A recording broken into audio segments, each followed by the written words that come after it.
Hey guys, welcome back to Varnit AI, जहां हम chill करते हैं विद लेटेस्ट एआई अपडेट। और आज हम आपको एक ऐसे न्यूज़ के बारे में बता रहे हैं जो शायद पूरी टेक्नोलॉजी दुनिया को चेंज कर सकता है। बस कुछ आवर्स पहले मार्क ज़ुकरबर्ग ने एक ऐसा अनाउंसमेंट किया है जिससे सुनकर मैं बहुत खुश हूँ, लेकिन थोड़ा सरप्राइज भी हूँ, क्योंकि उनकी कंपनी फेसबुक अभी तक मेटावर्स पे फोकस कर रही थी। तो चलिए इस अनाउंसमेंट को डिटेल में समझते हैं, क्योंकि मुझे लगता है कि ये आपको भी उतना ही सरप्राइजिंग लगेगा। But before starting the video भाई, make sure you subscribe to my channel. भाई तुम ही देख लो एआई कितनी ज़्यादा स्पीड से आगे बढ़ रहा है। अगर आप अप टू डेट नहीं रहोगे तो पीछे रह जाओगे। But don't worry, I am here to give you daily update of what's going on the AI world. मैं रोज एआई के बारे में वीडियो डालता हूँ। सोचो अगर आप मेरी वीडियोस देखते हो तो आप कैसे 99% लोगों से आगे बढ़ जाओगे, स्पेसिफिकली अपनी जॉब में या फिर अपने बिजनेस में, because AI is here to say AI is the future.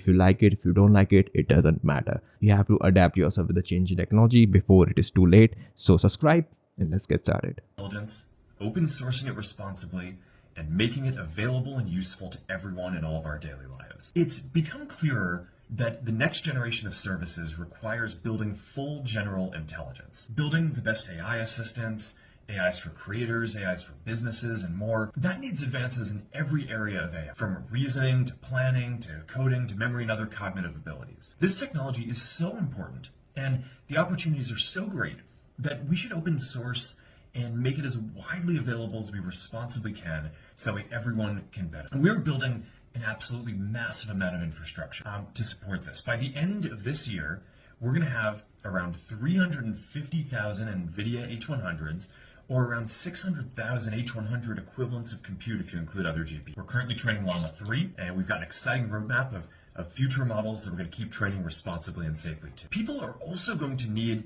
new devices for AI, and this brings together AI and the metaverse. Because over time, I think a lot of us are going to talk to AIs frequently throughout the day. And I think a lot of us are going to do that using glasses. Because glasses are the ideal form factor for letting an AI see what you see and hear what you hear, so it's always available to help out. Ray-Ban Meta glasses with Meta AI are already off to a very strong start, and overall across all this stuff, we are just getting. तो भाई mark Zuckerberg ने announce किया है कि आज मैं Meta के AI research efforts को और पास ला रहा हूं, ताकि हम long term goals of building journal intelligence जैसे कि ओपन सोर्सिंग को और पास ला सके। अब इस अनाउंसमेंट को समझने की कोशिश करते हैं। सबसे पहले तो ये एक बड़ा शिफ्ट है मेटा के प्रीवियस फोकस से। अब वो अपना ध्यान open source AGI artificial journal intelligence develop करने की तरफ बढ़ा रहे हैं। ये खास बात है क्योंकि पिछले समय में उनका फोकस ज़्यादा एआई मॉडल्स पे रहा, जैसे कि एलएलएम्स, लार्ज लैंग्वेज मॉडल्स। अगर आपको एजीआई का मतलब नहीं पता तो मैं बताता हूँ। आर्टिफिशियल जर्नल इंटेलिजेंस एक टाइप का आर्टिफिशियल इंटेलिजेंस है जो रेप्लिकेट करता है ह्यूमन लाइक इंटेलिजेंस को बहुत सारी फील्ड्स में। एआई सिस्टम आमतौर पर किसी स्पेसिफिक प्रॉब्लम को सॉल्व करने के लिए किया जाता है, लेकिन एजीआई को ऐसे बनाया जाता है कि वो किसी भी प्रॉब्लम को सॉल्व कर सकता है। जो भी प्रॉब्लम इंसान सॉल्व कर सकते हैं वो प्रॉब्लम सॉल्व कर सकता है। लेकिन यहाँ पर असली मजा तब आता है जब ज़ुकरबर्ग ने बताया कि वो इस एजीआई इनिशिएटिव को सपोर्ट करने के लिए एक बहुत बड़ा अमाउंट ऑफ इंफ्रास्ट्रक्चर बना रहे हैं। इस साल के एंड तक उनका प्लान है कि उनके पास लगभग 350,000 NVIDIA H100 GPUs होंगे, यानी कि दूसरे GPUs को शामिल करके अराउंड 600,000 H100 GPUs की कैपेसिटी होगी। ये एक बहुत बड़ा इन्वेस्टमेंट है, और ये सिर्फ एआई की बात नहीं है, ये उसे जोड़ने की बात है हमारी डेली लाइफ से। ज़ुकरबर्ग ने फ्यूचर में प्रेडिक्ट किया है कि हम सब एआई असिस्टेंट्स के साथ दिन भर इंटरैक्ट करेंगे, और वो भी स्मार्ट ग्लासेस यूज़ करके। आप सोच रहे होंगे ग्लासेस ही क्यों? वेल, ग्लासेस वो आइडियल फॉर्म फैक्टर हैं जहां एआई आपके साथ जो आप देख रहे हैं वो भी वही देख सकता है या फिर सुन सकता है।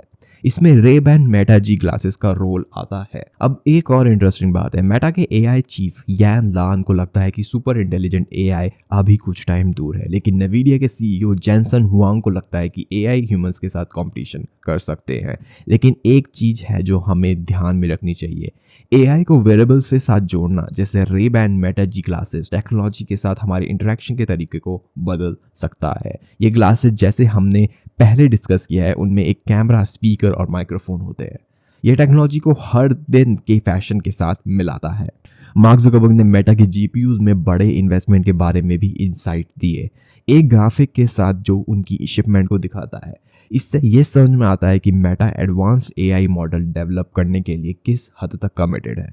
क्लियर है कि वो कुछ बड़ा कर रहे हैं। लेकिन शायद इस अनाउंसमेंट की सबसे एक्साइटिंग बात है कि ओपन सोर्स एजीआई के अप्रोच की तरफ। एजीआई को वाइड ओपन और ओपन सोर्स बनाना मतलब कि ये हर किसी के लिए वाइडली अवेलेबल हो सकते हैं।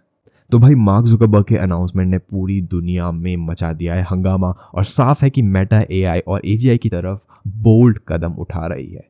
एआई वेरिएबल्स और ओपन सोर्स एजीआई का फ्यूचर भी बहुत एक्साइटिंग है। आपको इस अनाउंसमेंट पर क्या ओपिनियन है? क्या आपको लगता है कि एजीआई अभी सामने है या फिर अभी भी बहुत दूर है? Make sure you comment down below and make sure you subscribe to my channel to get ahead in this world of AI, and I will see you in the next video. Thanks so much.